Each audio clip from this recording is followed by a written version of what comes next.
2025 সালে এমন কেউ ইউরোপ আমেরিকাতে নাই যারা বেশি টাকা ইনকাম করতে চান না। আর বিশেষ করে আমরা বাঙালিরা তো সবসময় বেশি যেদিকে সেদিকে ঝুঁকি। তো অনেকেরই প্রশ্ন থাকে যে 2025 সালে কোন দেশে গেলে আপনারা এক দেশে টিআরসি কার্ড থেকে অন্য দেশে আপনি শিফট হয়ে টাকা ইনকাম করতে পারবেন, জব করতে পারবেন। আমি এই প্রশ্নের উত্তর দিতে গিয়ে বলবো যে এক দেশের টিআরসি থেকে অন্য দেশের টিআরসি নেওয়াও যায়, আবার নেওয়াও যায় না। কাজ করাও যায়, আবার করাও যায় না। তবে অনেকেই গ্রিসে, মাল্টাতে অথবা নেদারল্যান্ডসে, জার্মানিতেও কেউ কেউ জব করে থাকেন। তবে এটার জন্য দুই ধরনের ওয়ে আছে। এক ধরনের ওয়ে হচ্ছে আপনাকে যদি কোনো কোম্পানি স্পন্সর করে তাহলে কিন্তু আপনি যে কোনো দেশে টিআরসি কার্ডই কিন্তু সেই দেশে সুইচ করতে পারবেন। তবে আপনাকে স্পন্সর করতে হবে যে কোনো একটা রিনোন কোম্পানি থেকে সেই দেশের।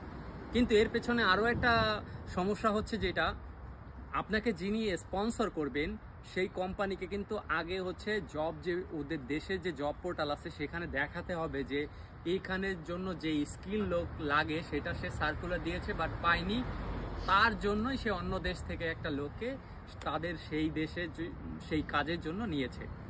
এবং অন্য একটা সিস্টেম হচ্ছে, কোনো আপনি এজেন্সির থ্রুতে, ধরেন এই এজেন্সিটা যদি আপনার কাছে পর্তুগালে টিআরসি থাকে, সেই জায়গার একটা এজেন্সির থ্রুতে আপনার সকল ডকুমেন্ট দিয়ে যদি আপনি কাজ করতে যান এজেন্সির থ্রুতে, এবং সেই যে দেশে যাচ্ছেন, ধরেন জার্মানিতে যাচ্ছেন বা নেদারল্যান্ডসে যাচ্ছেন, সেই নেদারল্যান্ডসের যদি কোম্পানিটি ট্যাক্স পে করে পর্তুগালে এবং তারা যদি সাথে আপনার স্যালারি দেয় এবং এমনভাবে আপনাকে কন্ট্যাক্ট দেয় যে সেই কোম্পানি টু কোম্পানির ডিড হয়েছে, তাহলে কিন্তু আপনার কোনো সমস্যা নেই। কিন্তু যদি যারা হচ্ছে আপনার গ্রিসে গিয়ে কাজ করে 2500-3000 ইউরো কামায় আইল্যান্ডে গিয়ে, অথবা মাল্টাতে কাজ করে, আপনি কিন্তু এক দেশের টিআরসি নিয়ে অন্য দেশে কাজ করতে পারেন না, কারণ আপনার এই রাইট নাই। আপনি শুধু যেই দেশের টিআরসি হোল্ডার সেই দেশেই কাজ করতে পারবেন, ফুল টাইম কাজ করতে পারবেন, দুইটাও কাজ করতে পারবেন, কোনো সমস্যা নাই পর্তুগালের জন্য। কিন্তু এখানে যখনই আপনি অন্য দেশে যাবেন, আপনি কিন্তু অ্যাজ এ ট্যুরিস্ট যাচ্ছেন এবং সেখানে আপনি 3 মাসের অধিক যদি থাকেন সেটাও অবৈধ। এবং আপনি যদি কোনো এমন কাজ করেন যেটা হচ্ছে আপনার কাজের অনৈতিকতার মধ্যে পড়ছে এবং আপনি আসলে ওখানের ওয়ার্ক পারমিট নিয়ে যাচ্ছেন না, আপনি যাচ্ছেন অ্যাজ এ ট্যুরিস্ট হিসাবে, সেখানে আপনার জবের কোনো পারমিট নাই, আপনি কিভাবে কাজ করেন? আপনি সেখানে ঘুরতে পারবেন, 3 মাস থাকতে পারবেন, কোনো সমস্যা নেই। কিন্তু কোনো কাজের অবস্থায় যদি আপনাকে পায়, তাহলে কিন্তু আপনি যদি গ্রিস যান, আপনার কার্ডটা পুলিশ সিজ করবে এবং ফুটো করে দিবে। পরে কিন্তু অনেকেরই এরকম আমরা শুনেছি যে পরবর্তীতে তারা আর কিন্তু আসতে পারে না।